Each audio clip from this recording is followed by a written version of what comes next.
Welcome to 99 TV legal. నేను లక్ష్మి. దొంగతనం, మోసం, దాడి వంటి క్రిమినల్ కేసులు ఎలా నమోదవుతాయి అనే విషయం చాలా మందికి స్పష్టంగా తెలియదు.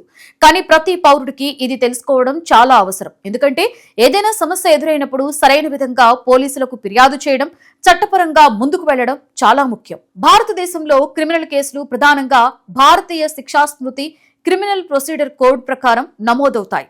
ఇటీవల ఈ చట్టాలలో కొన్ని మార్పులు వచ్చినప్పటికీ కేసులు నమోదు చేసే ప్రాథమిక విధానం మాత్రం దాదాపుగా అలాగే ఉంటుంది. ముందుగా దొంగతనం కేసు ఎలా నమోదవుతుందో చూస్తే, ఎవరి అనుమతి లేకుండా వారి వస్తువు తీసుకోవడం దొంగతనంగా పరిగణించబడుతుంది. ఉదాహరణకు బైక్, మొబైల్, డబ్బు, బంగారం వంటి వస్తువులు ఎవరైనా దొంగలిస్తే బాధితుడు దగ్గరలోని పోలీస్ స్టేషన్ కు వెళ్లి ఫిర్యాదు చేయాలి. ఆ ఫిర్యాదును ఆధారంగా తీసుకుని పోలీసులు ఎఫ్ఐఆర్ ని నమోదు చేస్తారు. ఇందులో ఘటన ఎప్పుడు జరిగింది, ఎక్కడ జరిగింది, ఏమి పోయింది వంటి వివరాలను నమోదు చేస్తారు. దొంగతనం కేసులు సాధారణంగా నాన్ బెయిలబుల్ కాగ్నిజబుల్ కేసులుగా పరిగణించబడతాయి. అంటే పోలీసులు వారెంట్ లేకుండానే విచారణ మొదలు పెట్టవచ్చు.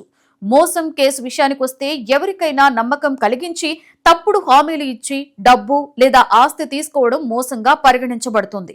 ఉదాహరణకి ఉద్యోగం ఇప్పిస్తామని చెప్పి డబ్బు తీసుకోవడం, ఫేక్ ఇన్వెస్ట్మెంట్ స్కీమ్స్ చూపించి డబ్బు దోచుకోవడం, ఇవన్నీ కూడా మోసం కేసుల కిందకే వస్తాయి. బాధితుడు పోలీస్ స్టేషన్లో కంప్లైంట్ ఇస్తే పోలీసులు ప్రాథమిక ఆధారాలు చూసి ఎఫ్ఐఆర్ ని నమోదు చేస్తారు. మోసం కేసుల్లో సాక్ష్యాలు చాలా ముఖ్యమైనవి. బ్యాంక్ ట్రాన్సాక్షన్స్, కాల్ రికార్డింగ్స్, ఒప్పంద పత్రాలు ఇవన్నీ కూడా విచారణలో కీలక పాత్ర పోషిస్తాయి. ఇక దాడి కేసులు అంటే ఒక వ్యక్తి మీద శారీరకంగా దాడి చేయడం, కొట్టడం, గాయపరచడం, బెదిరించడం, ఇవన్నీ కూడా దాడి కేసు కిందకి వస్తాయి. దాడి తీవ్రతను బట్టి కేసు సెక్షన్స్ మారుతుంటాయి. చిన్నపాటి గాయమైతే ఒక రకమైన కేసు, తీవ్ర గాయమైతే మరింత కఠినతరమైన సెక్షన్లు నమోదవుతాయి.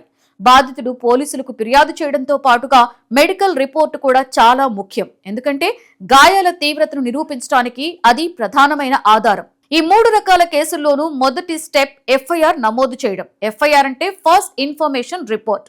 ఇది నమోదైన తర్వాతే పోలీసులు అధికారికంగా విచారణ ప్రారంభిస్తారు.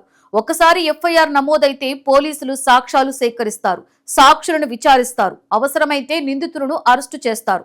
ఇక్కడ ఒక ముఖ్యమైన విషయం ఏమిటంటే, ప్రతి ఫిర్యాదు ఎఫ్ఐఆర్ గా మారదు.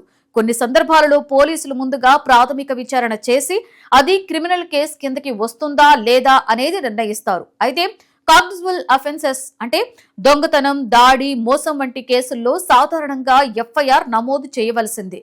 ఇంకా ఒక విషయం గుర్తుంచుకోవాలి, పోలీసులు ఎఫ్ఐఆర్ నమోదు చేయకపోతే బాధితుడు ఉన్నత అధికారులకి కూడా ఫిర్యాదు చేయవచ్చు. అలాగే నేరుగా కోర్టును కూడా ఆశ్రయించవచ్చు. మెజిస్ట్రేట్ కు ఫిర్యాదు చేస్తే ఆయన పోలీసులకు కేసు నమోదు చేయమని ఆదేశిస్తారు. దీంతో పాటుగా ఫేక్ కంప్లైంట్స్ ఇవ్వడం కూడా నేరమే. ఎవరినైనా ఇబ్బంది పెట్టడానికి తప్పుడు కేసులు పెడితే దానికి కూడా చట్టపరమైన శిక్ష ఉంటుంది. అందుకే నిజమైన విషయాలనే పోలీసులకు తెలియచేయాలి. మొత్తానికి చూస్తే దొంగతనం, మోసం, దాడి కేసులు నమోదు అవ్వడం ఒక పద్ధతిలోనే జరుగుతుంది. ఫిర్యాదు, ఎఫ్ఐఆర్, విచారణ, అరెస్టు, కోర్టు, ట్రయల్ ఇవి ఒక సిస్టమాటిక్ ప్రక్రియలో జరుగుతాయి. ఈ ప్రాసెస్ గురించి అవగాహన ఉంటే మన హక్కులను రక్షించుకోవడం సులభతరమవుతుంది.